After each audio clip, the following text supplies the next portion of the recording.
What's going on, guys? Josh from soccerreviewsforyou.com bringing you episode 2 of my new Q&A series. As you can see, I'm joined by a scale in case I need to weigh something, some scissors in case I need to cut something, and the latest Superfly. Anyways, you guys really seem to enjoy the first episode of my new Q&A series, and honestly, I had a really good time making that video as well. So because I had time to make another one this week, I'm making it again. Will this be weekly? I'm not really sure at this point in time. If you have any suggestions, leave those down below in the comments. And also, if you have any questions for the next Q&A video, I'll be pulling questions for that video from the comments section of this one. So any questions, leave them down below in the comments. If you guys enjoy the series and want to continue seeing it happen, be sure to support it with a like. And with that being said, let's get started.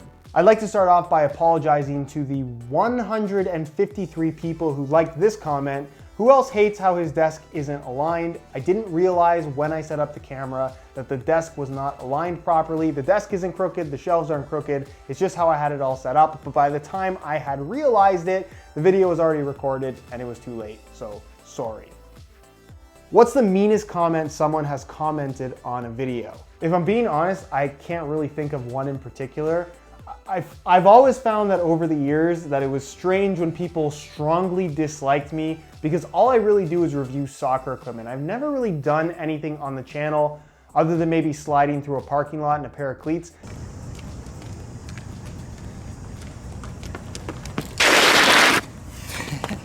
That really angers people. But that's just something that, I don't know, I don't really have an answer to that question. There have been people that have called me mean names because they think I'm American.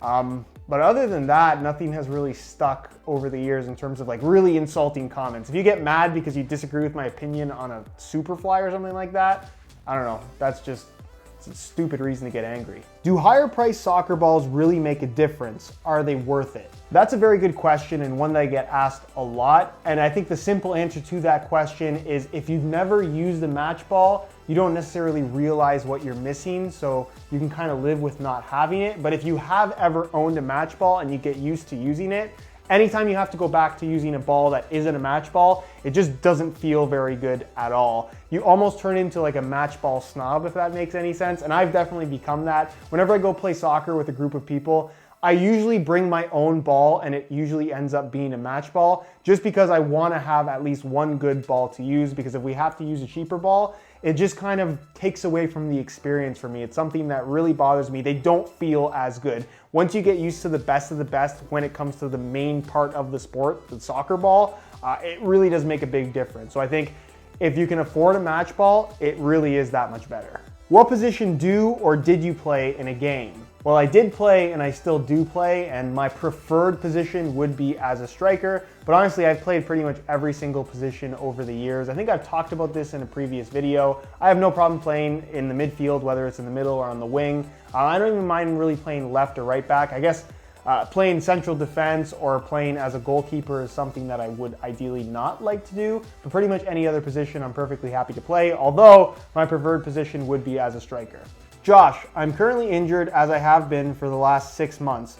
What are the worst injuries you've ever had? I've been pretty lucky as far as injuries go. I mean, some tweaked ankles. I think one in particular was a little bit more severe. It swelled up quite a lot, and that was probably like a 2-month recovery. I had a strained ligament in my knee when I was a little bit younger, but again, that wasn't really that big of a deal. Nothing really that major. I've had a fractured wrist, but that was from playing hockey, not from playing soccer. I guess my worst, lifelong injury, and it's kind of a stupid one, is when I was 15 years old, we played in a tournament and we had to play at like 6 a.m. in the morning. It was still dark, the sun wasn't even out yet, and it was really, really cold. And it was so early, we got to the field basically just in time. I don't think I had warmed up properly. And I took a throw-in, and it was one of those like longer throw-ins where I was straining myself.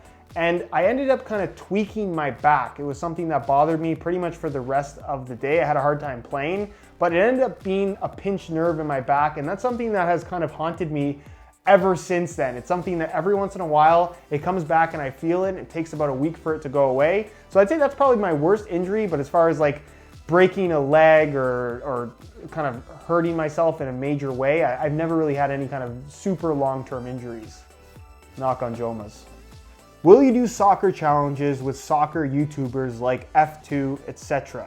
I see the comments that a lot of you guys make asking for collaborations with specific YouTube channels, And the simple reason why a lot of those have not happened is simply because I'm in Canada and most of those channels are in Europe. So in order for those collaborations to happen, it would require a trip of either me to go there, that would most likely be how it would work, or them to come here, which I'm not sure why they would want to come here to do some kind of soccer collaboration. So as you can expect, that's a lot of travel and a pretty expensive trip to do a single or even a couple of YouTube videos. So I'm not saying that it's out of the realm of possibility, but it would kind of have to be paid for by somebody, and I think on my end at least, it wouldn't necessarily be worth it. Could it happen in the future? Maybe, but I'm not sure how that would end up working.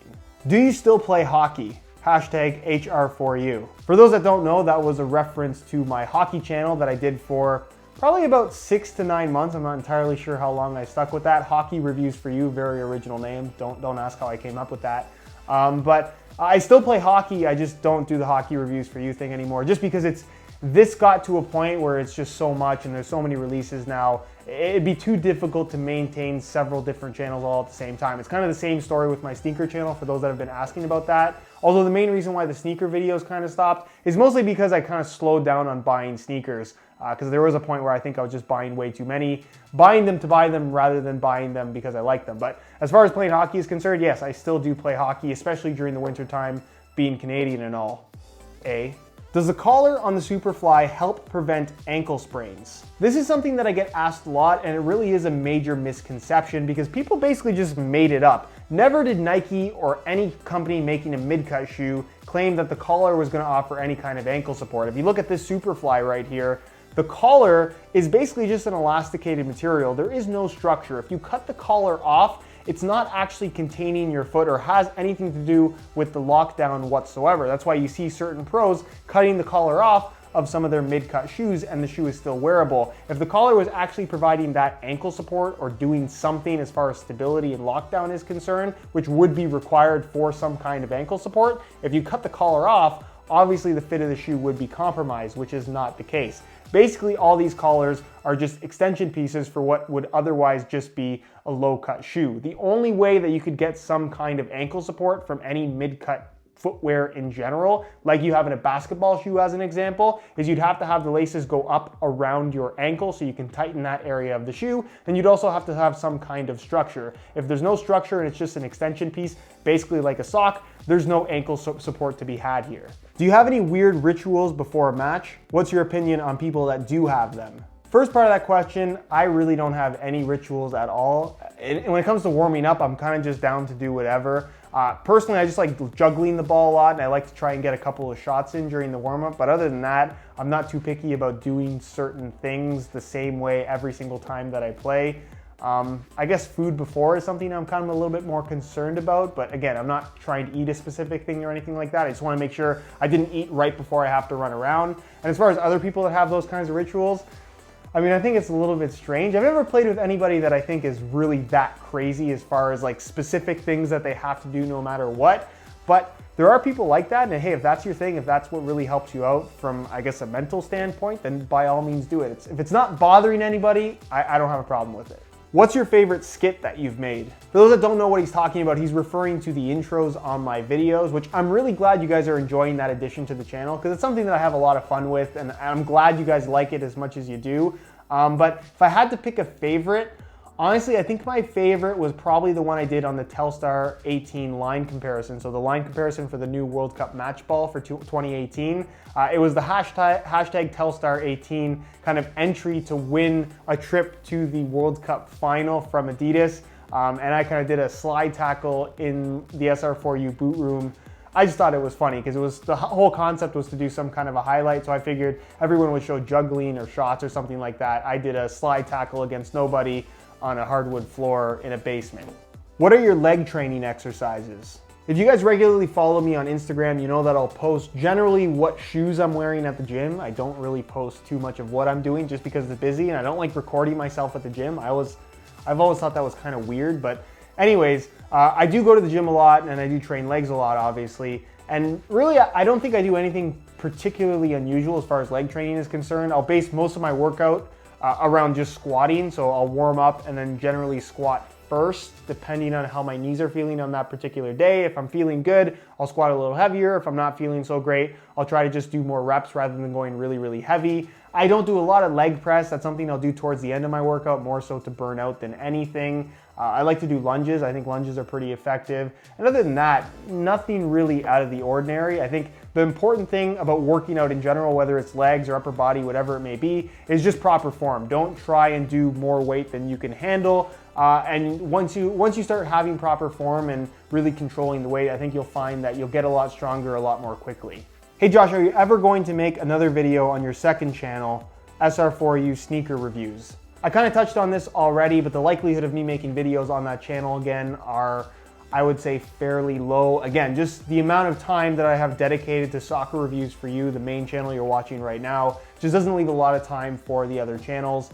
And it's kind of just easier for me to feature that stuff on this channel. It's all kind of related now. Lifestyle and the whole sneaker thing, I think, is very much into the soccer scene. So probably not. But if I do get any kind of really cool sneakers, maybe I'll post a video on the channel. Can't make any promises. Would you see Joma making a Champion Max 2? I don't know for sure, but if I had to make a prediction, I would expect a Joma Champion Max 2 probably a month or two after the new Superfly 6 comes out. Where do you see football boot soccer cleats going in the future? Also, where would you like to see them go? That's a really open-ended question, and I'm not sure that it's something that I think about all that much. It's gotten to the point where so many releases are coming out so quickly that you're kind of focusing on what's available right now rather than what's coming out in the next year or two. I think what is trending right now is the whole mid-cut thing, to a certain extent the laceless thing, but the big thing is knitted uppers. So I don't see knitted uppers necessarily going away anytime soon. I think there's a lot they can do with knitted uppers. You think about how soccer cleats have kind of evolved. We had leather shoes for the longest time, then synthetics came into play, and they kind of did everything they could do with synthetics. They even introduced the rubber elements, the power boot era, that's kind of gone now. So now we have knitted uppers. What's gonna happen after knitted uppers? That I don't really know. I'd like to think that the next big innovation will probably be around something to do with the fit, some kind of a custom fit. And I know that's kind of what Adidas is preaching with the laceless thing, and that the shoe kind of wraps your foot very closely because there aren't any laces. But I think adjustability is something that's very important. I'm talking more so something about a shoe that you can physically mold around your foot. I'm not sure how that would work. And the problem with something like that is that you'd have to buy the product and then do it to yourself, which leaves a lot of room for error. So it's something that would have to be a really interesting idea that's fairly foolproof. But I think that would probably be the next logical step for soccer cleats, having a truly custom fit that is available to buy yourself at a retail location or on an online soccer retailer. Where would I like to see soccer cleats go? I'd love to see kind of power boots come back. I love rubberized striking elements on soccer cleats. So that's something that hopefully Adidas might bring back with the return of the Predator, perhaps in the next generation. But honestly, I really don't know. What old shoe that's no longer available do you think would live up to the standards of football boots today?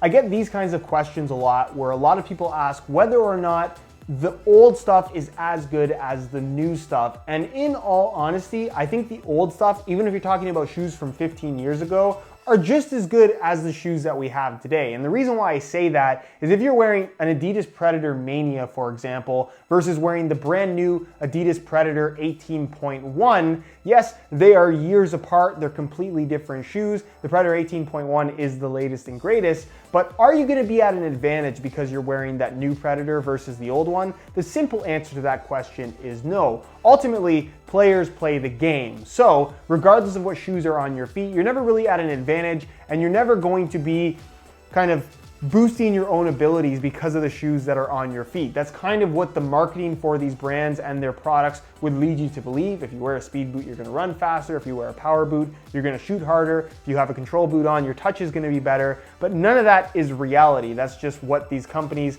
kind of market their shoes as to push people who don't really know any better in the direction of a particular model within the brand. But I think the reality is shoes have always been good when you're talking about top-end models. They've just kind of changed over the years. So it really is a matter of personal preference rather than new shoes being better than old shoes or vice versa. It really just depends on what you like. But for me, I'd be perfectly happy to wear some of the old shoes over some of the new shoes, and same thing with the other way around. It really just depends on specific models. I think we've had good shoes that are older that got worse over time, and we have old shoes that have gotten better over time. Again, it just depends on the specific model. Are there any drills or tips that you can talk about that helped your dribbling or helped you in any way? If so, please be specific. Personally, I think that when you're training on your own, which is really when you're going to be the most effective in terms of improving your skills, especially when you're talking about something as individual as dribbling, I've never been a firm believer in laying out a bunch of different cones and kind of dribbling through them in the same pattern over and over again. Are you going to get better doing that? Yes.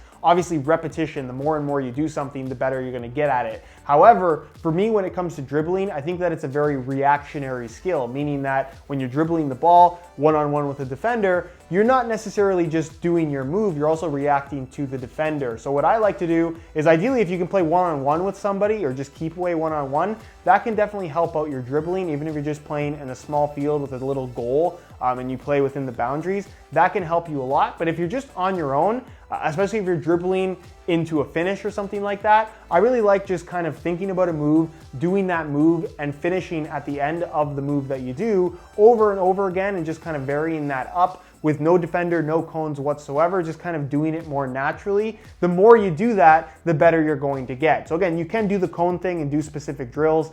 I just don't really like doing that. I don't find it fun. And I think you're gonna have a better learning experience and get a better idea of what you're good and what you're not good at by just doing it in a more free-flowing manner, if that makes any sense at all. Anyways, guys, that is it for another Q&A video. Hopefully you guys enjoyed. If you did, be sure to support it with a like. And again, if you have any questions for me to answer in the next Q&A video, leave those questions down below in the comments of this one. Other than that, subscribe if you haven't already for daily videos on all the latest and greatest soccer gear. If you want to follow me a little bit more closely in terms of what I do on a daily basis, following me on Instagram or any form of social media is the way to go. All of that is linked down below in the description of this video, so go ahead and check that out. And other than that, guys, thank you so much for watching. Hope you enjoyed the video, and we'll see you in the next one.